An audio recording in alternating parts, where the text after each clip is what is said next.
Residents evacuated from flood-affected communities in central Victoria face an anxious wait to find out if their homes have been inundated. One emergency warning remains in place after significant rainfall. Holly Edwards-Smith is live from Seymour. Holly, how many properties have been impacted there? Danica, the figures here in Seymour alone are that between 10 and 12 properties have been inundated with water, and these have been described as households. That exact figure, though, will likely be revised in the coming days. This is while floodwaters here in Seymour begin to recede. It peaked yesterday evening at 6.8 metres. It's currently sitting at around 5.8 metres. And fortunately for locals here, that emergency level warning has now been downgraded, which means that evacuation warning has also been lifted, so residents can return.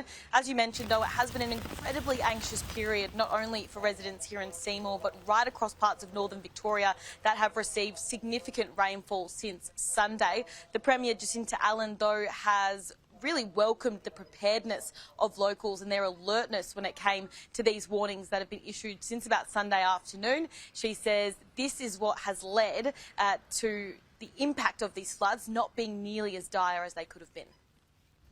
We've understood the really difficult lessons, particularly from the October 2022 floods, and have responded by being prepared. And I want to thank the community for their response as well.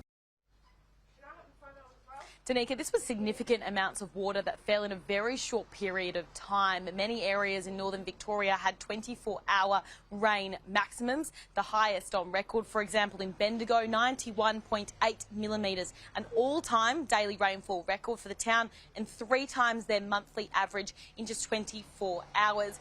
Andrew Jung was passing through Seymour when that rain hit, and he described the situation as incredibly scary. Crazy. Overnight we were like asleep, and then we just sort of we knew it was going to be raining a bit, but we came down and then it was already, the toilet was under, the toilet block down there was already under, and then every couple of hours we just kept checking it and it just kept getting higher, and we got the evacuation notice, but we were sort of riding it out, and lucky we didn't have to go, but some of the town was really flooded. Danica, throughout today there were 3 emergency warnings in place. However, as you mentioned, there is now just one, and that's for the township of Rochester, further north of Seymour here in Victoria. Major flooding is occurring there at the moment. Again, no exact figures on how many homes or businesses have been impacted, but this is a town that was severely hit by the October 2022 floods. 90% of properties were impacted then, and residents are still on alert and incredibly on edge. Pretty one-eyed sleep, really, to be honest. We're a bit worried after 15 months ago we copped this. So people have just come back into their houses and you sort of worry, or hopefully they're not out again.